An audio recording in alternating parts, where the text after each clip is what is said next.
Hello, Cancer, Sun, Moon, Rising, and Venus signs. Kamusta kayo? Sana po nasa mabuti kayong kalagayan. Welcome back po sa Star Tarot. At kung bago kayo rito, welcome din po kayo. Please subscribe, like, share my videos, and leave me a comment kung nakaresonate po kayo. Thank you. So, first card ni Cancer, we have Archangel Raguel.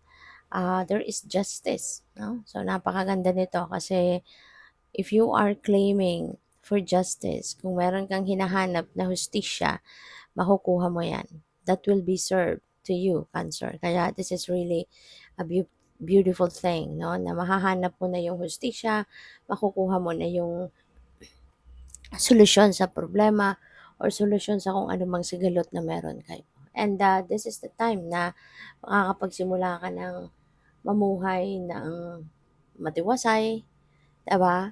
Ng maliwalas ang pag-iisip, magiging kampante ka na, makakapag-relax ka na, you will find harmony within yourself and you will find harmony between you and the people around you.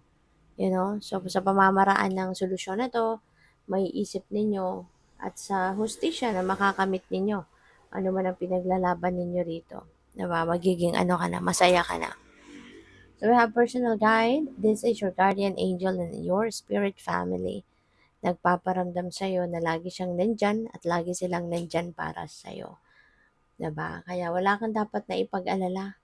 Kasi yung guardian angel mo or angels, laging nandiyan dyan to be by your side. Laging nandiyan dyan to guide you, to keep you safe. Diba? At ginagabayan ka, ginagwardyahan ka. Diba? At hindi lang yan, yung spirit family mo, your spirit team, no, are always there para sa'yo. Okay? So, we have your eternal spirit. So, ngayon, naka-meditative pose siya, no? So, maaari na ang iba sa inyo, baka naalala ninyo na mag-meditate ngayon.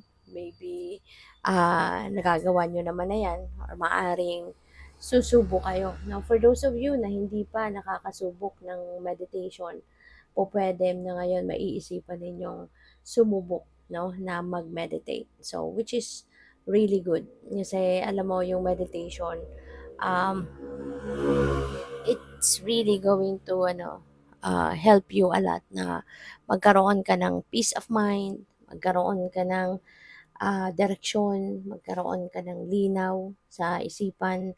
It's really a big help. Kasi lalo-lalo na kung meron ka ding mga tanong, may mga bagay na malabo sa'yo, may mga bagay na gusto mong malaman kung ano, yung dahilan, bakit may mga marami kang whys, 'di ba?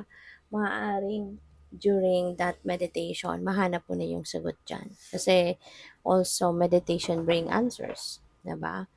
So, by the way, maraming salamat for subscribing. And if you haven't subscribed yet, subscribe na kayo. And also, maraming salamat din for not skipping the ads. Malaking bagay yan sa akin. And also, please click the join button sa baba ng video kung gusto niyo na mag-join kayo sa membership. Okay? Salamat po. So, we have, when one door closes, God opens another, leading to a better, bright future. Ayan. Kasi kapag sinasara na ng divine ang pinto para sa'yo, no, sa isang bagay or isang sitwasyon, ibig sabihin, hindi ka na dapat na nandiyan dyan.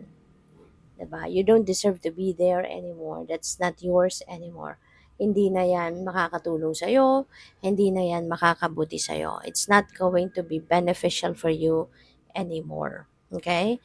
Kaya, merong magbubukas na bago. Kaya ka inaalis ng universe sa sitwasyon na yan. Kasi hindi na yan makakabuti para sa'yo.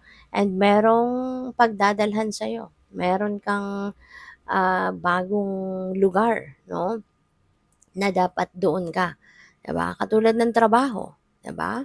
Kunyari, meron sa inyong kunyari na-terminate sa trabaho or nagtapos na yung kontrata or natapos ng mas maaga ang kontrata, 'di ba? Huwag kayong malungkot, no? Don't be sad kapag may ganung nangyari. Instead dapat nga na mas maging excited ka. Kasi ibig sabihin, 'di ba, meron ng nag-aantay na bagong pagkakaabalahan. It's either maaari magkaroon ka ng pagkakataon na makakuha ng mas magandang trabaho somewhere, maaaring merong mag-o-offer sa'yo, merong mag-aaya sa'yo na dalhin ka sa kung saan at doon ka na magtatrabaho, or pupuwede merong opportunity sa'yo 'no, na na makapagnegosyo, 'di ba?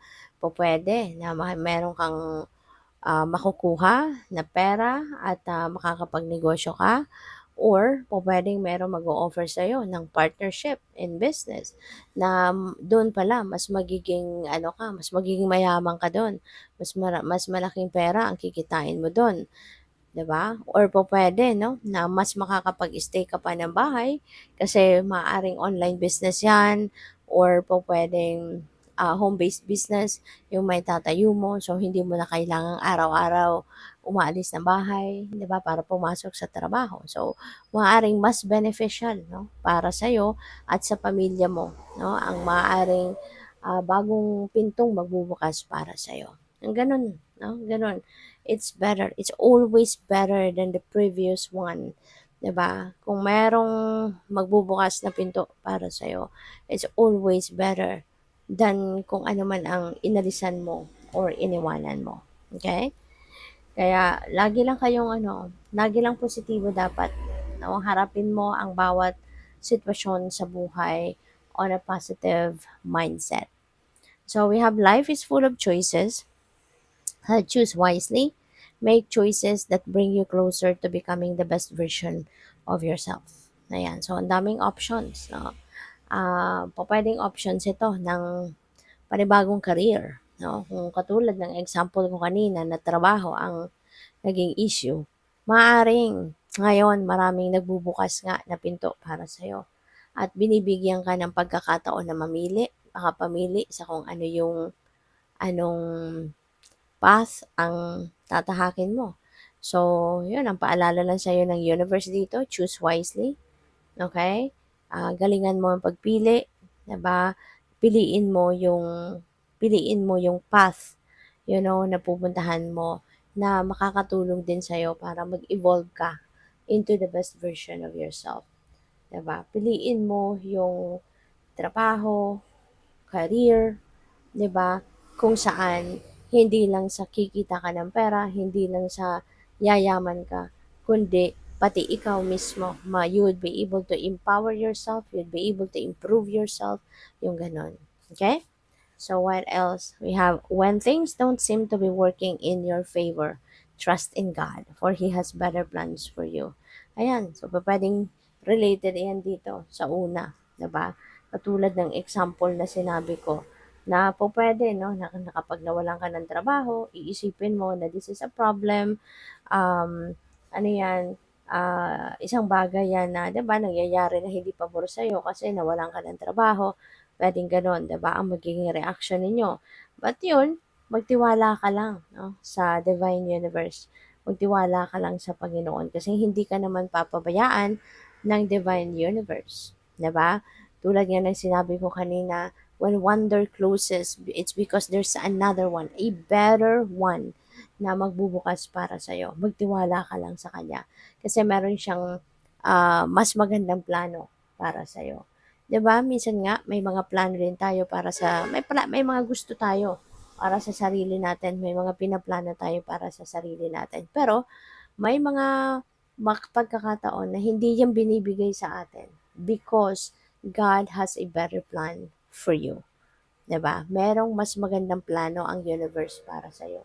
Kaya hindi niya papayagan na mapunta ka lang sa just to settle for less. 'Di ba? Kasi maaari yung plano mo, gano'n para sa iyo, 'di ba? But God has a better plan for you. Alright? Kaya kapit lang, laban lang, 'di ba? Magtiwala ka lang sa Kanya.